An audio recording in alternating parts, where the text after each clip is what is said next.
हमारे देश की सियासत में नेताओं के बयानों की कई प्रजातियां होती हैं। ये बयान समय समय पर अपना रंग और रूप बदलते रहते हैं और इन बयानों को देने के पीछे का मकसद होता है सियासत। जिस राज्य में चुनाव नजदीक होते हैं वहां ऐसे सियासी बयानों की बाढ़ आ जाती है और ये बाढ़ अब बिहार में आ चुकी है। बिहार में इस साल के अंत तक चुनाव होने हैं और उससे पहले यहां नेताओं की बोली भाषा में भी चुनावी फिल्टर लग चुका है और बिहार में कांग्रेस पार्टी के नेता कन्हैया कुमार ने भी कुछ ऐसा ही दावा किया जहां उन्होंने एक नई थ्योरी गढ़ दी। कन्हैया कुमार ने कहा है कि बिहार में भारतमाला परियोजना की सड़कें राज्य का पानी लूटने के लिए बनाई जा रही हैं।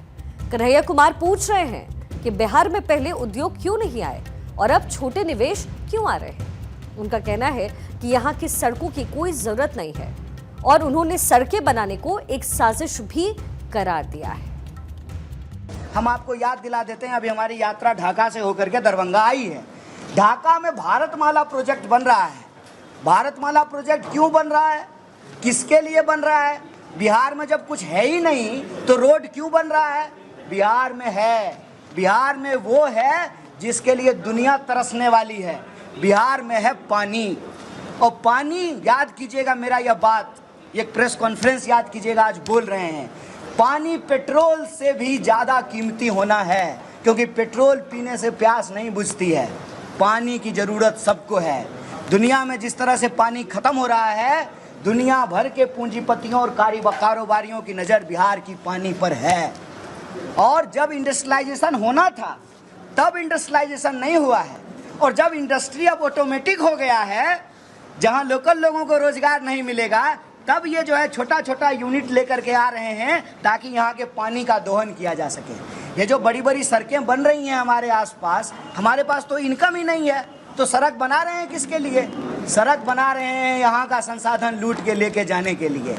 आपको क्या लगता है, मखाना पे भाषण लगा दे करके गए हैं प्रधानमंत्री मस्का मार करके?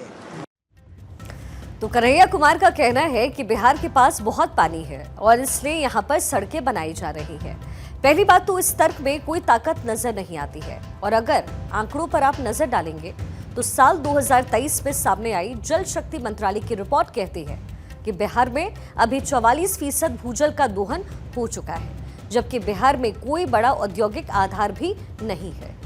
यही रिपोर्ट ये भी दावा करती है कि गुजरात, जहां पर इंफ्रास्ट्रक्चर मजबूत है, वहां भी ये स्तर 51% तक ही पहुंचा है, और केवल हरियाणा, पंजाब और राजस्थान ही ऐसे राज्य हैं जहां ग्राउंड वाटर एक्सप्लॉयटेशन 100% से ज्यादा है।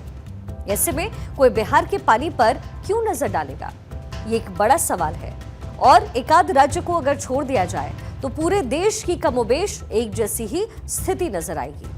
बिहार में विधानसभा चुनाव से पहले कन्हैया कुमार अपनी नौकरी दो पलायन रोको पदयात्रा पर निकले हैं।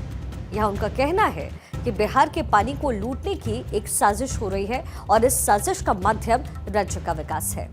अपने आप में ये एक अनोखी बात है जो कि शायद कई लोगों को समझ भी ना आए, और आंकड़े भी यही कहते हैं कि इस तरीके की बातें राजनीति के लिए तो ठीक हो सकती हैं, लेकिन ये प्रैक्टिकल कतई नहीं है।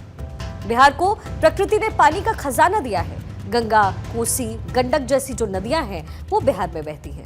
एक रिपोर्ट के मुताबिक बिहार में हर साल औसतन 1200 मिलीमीटर बारिश होती है, लेकिन क्या आपको पता है, इसके बावजूद बिहार के 38 में से 13 जिले हर साल बाढ़ की चपेट में आ जाते हैं।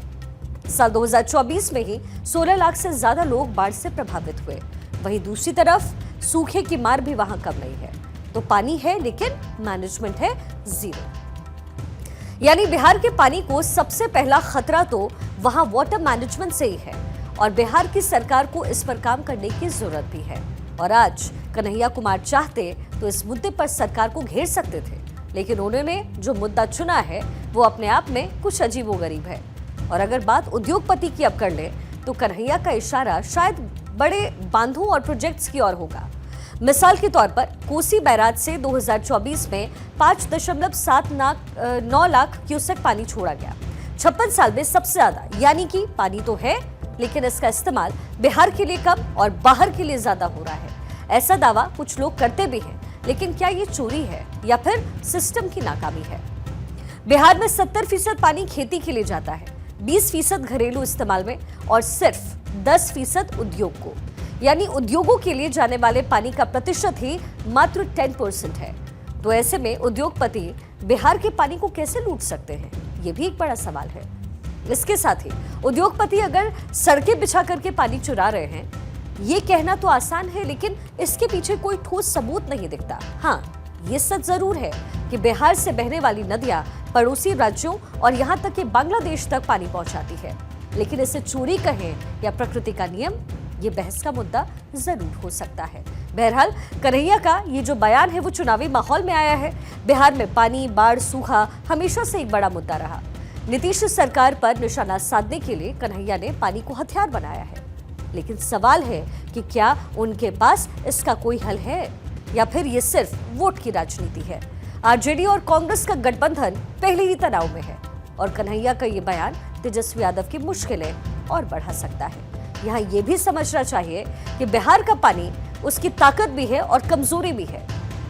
कन्हैया ने जो कहा उसमें दम कम है, सियासी ड्रामा ज्यादा है। लेकिन हाँ, पानी के मिसमैनेजमेंट पर सवाल जरूर उठने चाहिए। लेकिन चोरी का इल्जाम लगाना आसान है, साबित करना बड़ा मुश्किल।